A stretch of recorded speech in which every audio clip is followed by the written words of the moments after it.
Point being, try and stretch as soon as possible after your run, but don't do it at the expense of like falling sick or stuff like that.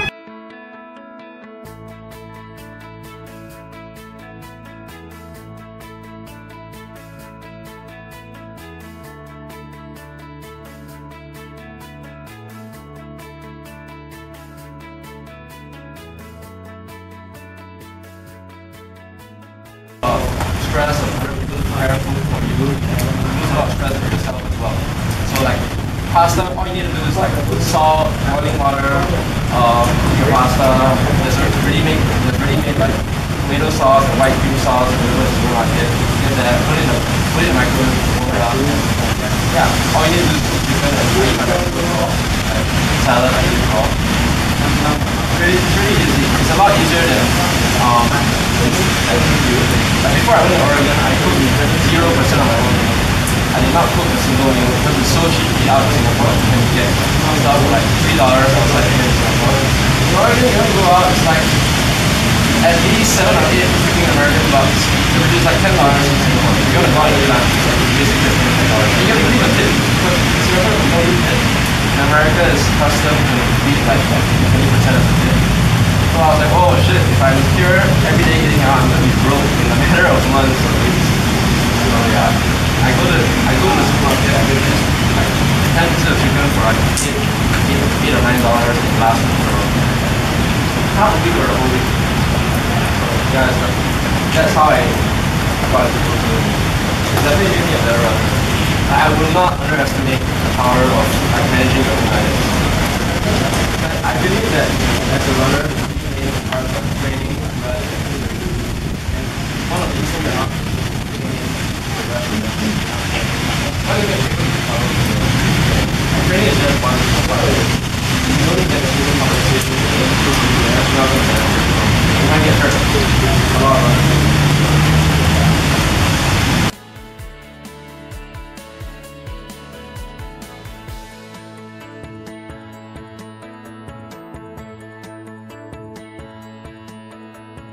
Nothing big, just running. That was all in Oregon, that training? So like December 2013 to December 2014. So like how many of you have like 1 year completely free? With training for 1 whole year, no sickness, no injuries, and just keep improving.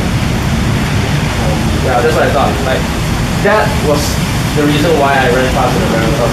It's not that I'm especially talented. I mean like my mom definitely gave me some good genes to be able to run like everything. But it's nowhere near the genes that some people have. But at the same time, long distance running is not all about talent. A lot of it, the higher you go, the longer the distance is more about how smart you are in training, how consistent you are.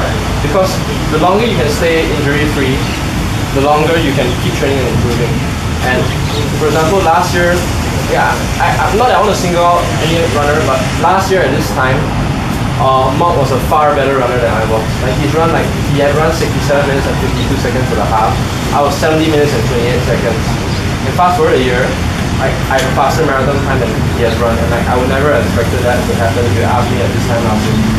So I guess the point I'm making is that don't think that anything is beyond yourself. Because once you start setting barriers to yourself, you're definitely not gonna get it.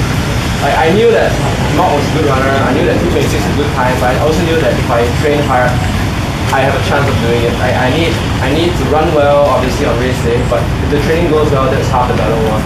So like, yeah, just day after day, that's what kept me going eventually. Like, So training, like, let's say... When I first went to Oregon, I was only running like 6 times a week, or 5 times a week. This is all very gradual build up. So please, okay, everyone listen up. I don't want anyone to get out of here and think that you must run 11 times a week to be a good runner. And you don't do it right away. Like that's gonna get you hurt.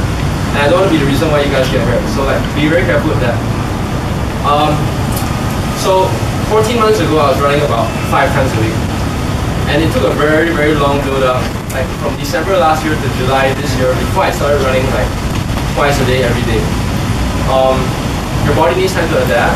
So you can run like maybe try and run like every single day first before you even think about running twice a day, you know? But were you ever on the border of any injury? So I've been very fortunate. I've been also listening to my body a lot, so I've not got any serious injuries. The worst injury I had was after I ran 69 minutes for the half in January. I tried to get back on the horse and start training again like 3 or 4 days later, I developed a very painful strain in my ankle, so I just took the whole week off and I didn't do anything.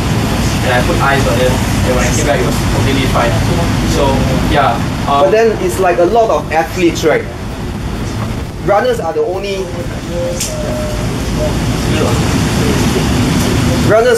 kind of people who run themselves to death. So why? It's very curious. Why are you able to avoid injuries that we all have? I guess I'm lazy to a certain extent, and that helps me keep away from injuries. So any kind of pain, you will say stop. I wouldn't say like any kind of pain you say stop. Like there's different kinds of pain. There's the injury kind of pain, and there's like the tired kind of pain. So obviously when you're running the marathon, you're running the 10K, you're gonna feel pain. Like in that last 6 laps of the 10K national record I ran, I was feeling so much pain. Like my heart was like starting to pop through my chest. It was beating so fast. I had lactic acid in my legs, my arms, everywhere. I was hurting. My back was stiff because I was like trying to keep my running form for 30 minutes at 75 seconds per lap pace.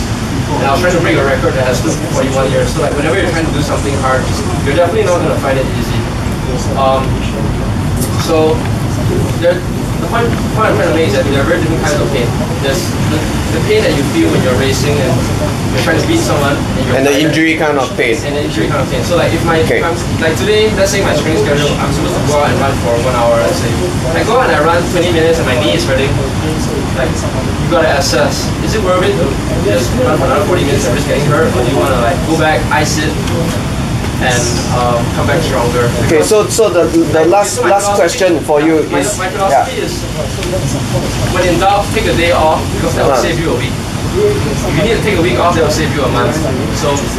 So the rest is always good. The rest is always good. Like rest is better to be under trained than over trained. Can I just say that it's